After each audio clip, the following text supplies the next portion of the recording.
네, 보신 대로 이태원 참사가 발생하기 4시간 전부터 압사 사고의 위험을 알리는 112 신고가 이어졌던 것으로 드러났습니다. 네, 다급한 신고 전화에도 경찰이 안일하게 대응했다는 지적이 이어지고 있는데요. 관련 내용 정혁진 변호사와 함께 자세히 짚어보도록 하겠습니다. 안녕하세요. 안녕하세요. 자, 이 보신 것처럼 이제 사고 전에 이제 11건의 신고 중에 이 경찰이 이제 대처를 한 거는 4건의 신고에만 했다고 해요. 자, 그렇다면 이런 것은 경찰의 대처가 좀 미흡했다 이렇게 봐도 되는 거겠죠? 네, 그 당시 그 112의 신고가 한 80건 정도 갔었는데 예. 그중에 이제 6시 34분부터 10시 11분까지 총 11건의 112 신고가 이런 압사 관련된 위험과 관련된 그러한 신고였다라고 합니다. 예. 네. 그렇다라고 하면 그중에서도 제가 일일이 확인을 해봤더니 6건의 신고에는 구체적으로 압사라는 단어가 들어가 있었어요. 그만큼 급박했다는 그러한 상황이었는데 그럼에도 불구하고 경찰에서 이거를 처리를 갖다 하지 않았다. 그다음에 무엇보다도 그 이태원 가보신 분들은 알겠지만 해밀턴 호텔 건너편에 파출소가 있어요. 굉장히 가깝게 있습니다. 예. 그러면 사람들이 얼마나 많이 몰려 있고 위험한 상황인지 알 수 있었고 거기에다가 이제 112에 이렇게 신고까지 갔었는데 제대로 된 조치가 이루어지지 않았다라고 하는 것은 정말 뭐 경찰이 뭐에 씌었나 하는 생각이 들 정도로 굉장히 그 안이한 대처가 아니었나 싶습니다. 예. 네. 말씀하신 것처럼 6시 35분에 첫 신고가 접수가 됐거든요. 네. 그때 경찰이 제대로 출동만 했어도 이런 참변을 막지 않았나라는 아쉬움은 계속해서 남아요. 지금에 와가지고 그런 가정을 해봤자 사후 약방문에 불과하겠지만 제가 곰곰이 생각을 해보면은 이거는 역 골든타임이 아니었는가. 만약에 그 4시간 전에만 제대로 된 조치를 취했으면은 충분히 그러한 지금과 같은 참사를 막거나 아니면 적어도 상당 부분 그 피해를 축소시킬 수 있지 않았을까 하는 그런 생각이 듭니다. 예. 이게 보통 우리가 이제 생각했을 때 네. 112 신고를 하면은 바로 이제 경찰이 출동을 하고 그리고 이제 조처를 할 것이라고 생각을 하는데 네. 뭐 이런 뭐 매뉴얼이라는 게 있습니까? 경찰이 112 신고를 받았을 때 어떻게 대처하는? 그 112 신고가 들어가면요. 예. 지방청 그 종합 상황실로 갑니다. 뭐 네. 서울이면 서울지방경찰청, 강원도면 강원지방경찰청. 그러면 그 종합 상황실에서 사건을 쭉 봐가지고 코드 0부터 코드 4까지 이게 지정을 갖다 한 다음에 거기에 따라서 일선 경찰서에 내려 보내면 예. 코드 0나 코드 1은 굉장히 위급한 상황이거든요. 이러한 경우에는 이제 경찰이 직접 출동하게 되는 그러한 시스템으로 되어 있는데 예. 그런데 보면은 11건 중에 그 112 신고 중에서 8건이 코드 1이나 코드 0였다고 예. 그러거든요. 그럼에도 불구하고 현장 조치가 됐다고 하는 것은 하나밖에 안 됐으니까 이거는 경찰이 제대로 직무를 한 것인가 그 의심스러울 수밖에 없지 않나 싶습니다. 예. 네, 경찰에서는 이번 참사에 대해서 대응이 미흡했다고 스스로 인정을 하고 특별기구를 설치해 진상조사에 나섰습니다. 먼저 윤익은 경찰청장의 발언 직접 들어보시죠. 사고가 발생하기 직전에 현장의 심각성을 알리는 112 신고가 다수 있었던 것을 확인하였습니다. 그럼에도 불구하고 112 신고를 처리하는 현장의 대응은 미흡했다는 판단을 했습니다.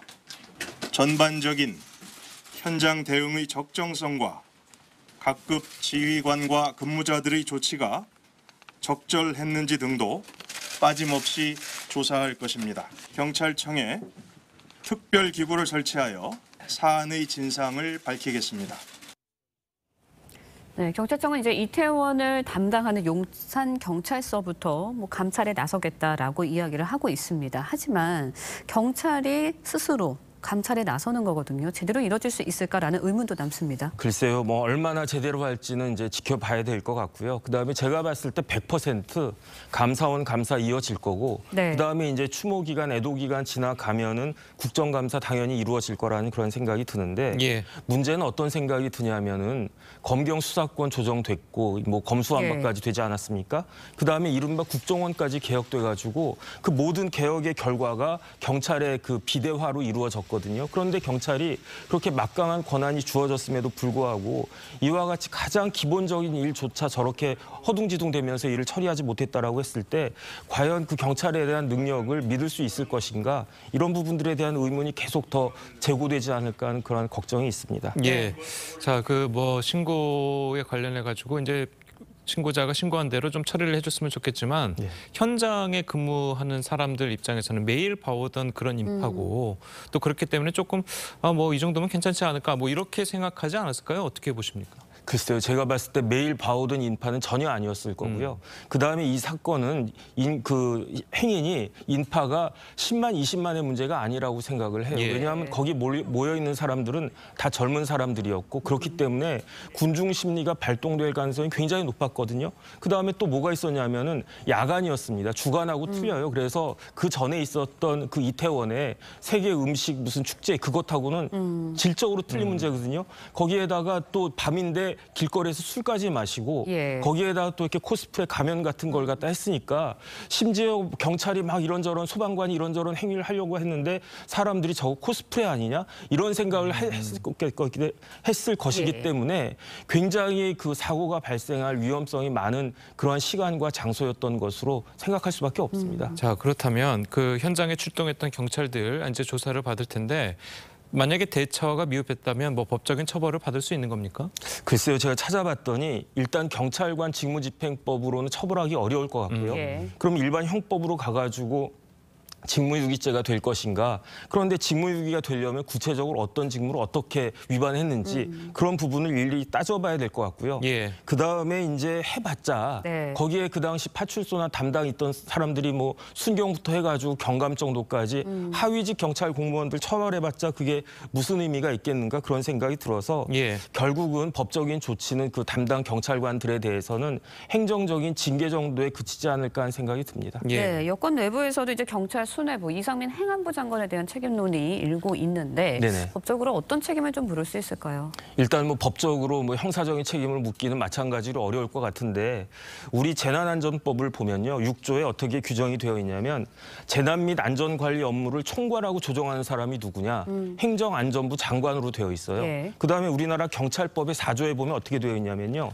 지역 내 다중운집 행사 관련해서 혼잡교통 및 안전관리는 누가 해야 되느냐. 자치경찰이 하도록 되어 있거든요. 그런데 그 이상민 장관이 행안부 장관이 돼가지고 제일 먼저 했던 일이 뭡니까? 행안부 내 경찰국 신설한 거였잖아요. 그러면 무슨 이야기냐? 경찰 관련해서 어떤 일이 벌어지면 경찰청장이 아니라 장관이 내가 책임지겠다는 그런 의미 아니겠습니까? 예. 그럼에도 불구하고 초동에 뭐 이상한 그러한 그 이야기를 한 것이나 그런 걸 보면은 적어도 정치적인 책임은 즉각적으로 져야 되는 것이 아닌가 저는 그런 생각이 듭니다. 예. 일단 변호사님 보시기에는 좀 사퇴하는 게 맞다. 좀 네, 이렇게 제가 봤을 땐 사퇴한 게 맞고요. 정치적으로 보면 어떤 생각이 드냐면 이상민 장관이 누구냐? 윤석열 대통령의 고등학교, 대학교 후배잖아요. 예. 거기에다 그러니까 이상민 하면 윤석열 대통령이 떠오를 수밖에 없단 말이죠. 그렇게 대통령에 대해서 부담을 경감시켜주고 그런 의미에서라도 지금 당장 사퇴하는 것이 맞지 않나 싶고 그다음에 장관이 뭐 수습하고 할 일도 제가 봤을 때는 별로 없어요. 이미 다 이제 그 현장이나 그런 부분들 다 정리가 되지 않았습니까? 좀 빨리 그 결단을 내리는 것이 저는 좋겠다는 생각이 듭니다. 예. 네, 이런 가운데 이제 참사가 발생했던 골목길 옆 해밀턴 호텔 그 벽 쪽이 네네. 불법 증축이 돼서 원래 한 4m 정도가 폭이 나와야 되는데 3.2m로 줄었다고 하거든요. 네네. 여기에 대해서도 법적인 책임을 물을 수 있는 겁니까? 거기에 대해서 책임을 물을 수 있다라고 저는 생각이 되는데요. 해밀턴 호텔 그 뒤쪽 가보면 경사가 네. 이렇게 쭉 내려와 있단 말이에요. 뒤는 한 5m 정도가 되는데 아래쪽이 병목 현상으로 딱 되어 예. 있어요. 그게 왜 그렇게 되어 있느냐. 처음에는 길이 이렇게 반듯하게 되어 있었겠죠. 그다음에 이제 병목 현상이 됐어도 이렇게 막 2m 가까이 차이가 날 정도는 아니었는데 보면은 거기에다가 해밀턴 호텔이 에어컨 같은 것들 두기 예. 위해서 시설물을 설치하느라고 그렇게 병목 현상이 이루어졌다고 하는 건데 예. 민법에 어떻게 되어 있냐면요.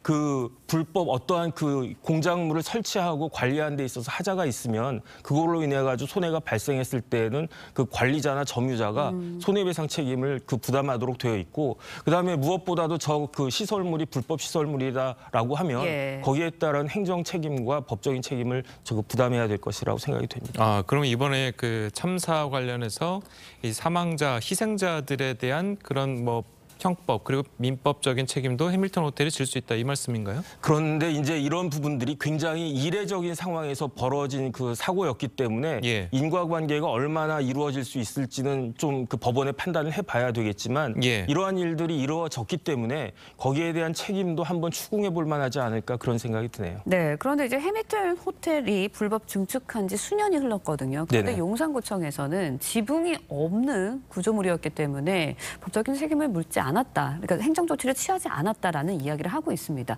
정말 문제가 없는 건가요? 그게 지붕이 있고 없고가 무슨 차이가 있는지 모르겠고요. 지붕이 있으면 건축물이고 지붕이 없으면 건축물이 아니다. 하지만은 불법 시설물인 건 마찬가지이거든요. 이런 경우는 어떻게 해야 되냐면 철거하도록 행정적인 그 계도를 갖다가 하고 예. 만약에 철거하지 않으면 여기에 대해서 대집행을 하고 그 비용을 해밀턴 호텔 측에 이제 부담을 시켜야 되는데 네. 아마 그렇게 하려고 하다 보니까 그 해밀턴 호텔이 굉장히 반발을 갖다 했겠죠. 그러면서 이제 과태료 정도로 서로 간에 그 절충점을 찾은 것 같은데 해밀턴 호텔이 뭐라고 얘기했느냐. 나는 과태료를 냈으니까 정정당당하게 사용할 수 있었다. 이런 말을 했거든요. 이거는 말도 안 되는 이야기고요. 이게 정정당당하게 사용을 하려면 사용 허가를 받아야 되는데 그렇죠. 그러니까 지방자치단체 용산구청으로부터 사용 허가를 받아야 될 텐데 사용 허가가 나올 수가 없죠. 왜 나올 수가 없냐면 도로가 4m가 유지가 돼야 되는데 그 시설물로 인해 가지고 4m가 되지 않으니까. 예. 이러한 사실을 제가 봤을 때 용산구청 담당자들이 몰랐을 리는 전혀 없을 것이다. 저는 그런 생각이 듭니다. 네. 그러니까 그 해밀턴 호텔의 말은 본인이 일반 사람으로 치면 주차 위반 딱지 한번 띄었으니까 앞으로 계속 주차 위반 해도 된다. 뭐 이런 말이랑 같은 말이겠네요. 그러니까 이제 국유재산법 같은데 보면은 나라의 땅을 갖다가 사용하려면 정부로부터 그 사용 허가를 받고 거기에 대한 사용료를 내야 되는 거거든요. 그렇죠. 과태료를 내는 게 아니고 사용료를 내야 되는 것인데 그런데 사용료를 조금 전에 말씀드렸지만 불법적인 현상이 초래가 되기 때문에 사용료를 내고 사용 허가를 받을 수도 없었던 거죠. 예. 이런 부분들을 눈 감은 것은 뭐 용산구청 담당자들하고 무슨 그 커넥션이 있는 것이 아닌가 그런 의심까지도 될 수 있는 것이 아닌가 하는 생각이 듭니다. 네, 행정조치를 적극적으로 행하지 않은 용산구청에도 책임을 좀 물을 수 있지 않을까라는 생각도 들거든요. 변호사님 말씀을 좀 듣다 보니까. 네네. 그래서 이제 국가배상법을 찾아보면 국가뿐만 아니고 지방자치단체도 그 공무원이 직무집행을 고의나 과실로 위반해가지고 이제 법령을 위반해가지고 이러한 그 손해가 발생했을 때에는 그 피해자에게 손해배상을 하도록 되어 있거든요. 예. 제가 봤을 때 요번에 그 사망하신 돌아가신 156명과 그다음에 이제 그 부상을 입은 그 피해자들은 국가나 아니면 용산구청을 상대로 해가지고 국가배상법 청구 소송을 국가배상 청구 소송을 당연히 하게 될 것 같고요. 예. 거기에 대해서 이번에는 법원이 적극적으로 이것을 인정할 수 있지 않을까 저는 그런 생각이 개인적으로 듭니다. 예, 알겠습니다. 자, 오늘 변호사님 말씀 여기까지 듣겠습니다. 감사합니다. 고맙습니다.